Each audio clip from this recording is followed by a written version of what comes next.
রাজনীতিতে দেশের জন্য একটা নতুন স্বপ্ন দেখতে পাচ্ছি, যে আমাদের দেশ নাগরিকের হবে। আমাদের দেশ শুধুমাত্র যারা ক্ষমতায় আছে অল্প কিছু মানুষের জন্য কাজ করবে না, আমাদের দেশ সবার হবে। আদালতে গিয়ে শুধুমাত্র টাকার অভাবে অথবা ক্ষমতায় কে আছে তাকে চেনে না, এরকম কোনো কানেকশন নাই, তার অভাবে মানুষ বিচার পাবে না, এমন দেশ আমরা চাই না। আমরা চাই এমন দেশ যেখানে যে কোনো সাধারণ নাগরিক তার ন্যায্য বিচার পাবে, রাষ্ট্রের কাছ থেকে তার ন্যায্য হিস্সা বুঝে নিবে। আমরা চাই না এমন দেশ যেখানে টাকার অভাবে মানুষ চিকিৎসা পায় না। আমরা চাই না এমন দেশ যেখানে সুশিক্ষার অভাব থাকে। আমরা একটা সুন্দর বাংলাদেশ করতে চাই যেখানে রাষ্ট্র নিজের নাগরিককে গুম করবে না, খুন করবে না। এই ন্যূনতম চাওয়াতে আমাদের সবাইকে এক থাকতেই হবে।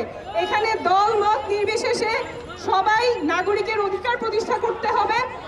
ন্যূনতম বেঁচে থাকার অধিকার তো আমাদের সবার থাকা উচিত। রাষ্ট্র কেন নিজের নাগরিককে গুম করবে? রাষ্ট্র কেন নিজের নাগরিককে খুন করবে? এই অবস্থা থেকে আমাদের বের হয়ে আসতেই হবে।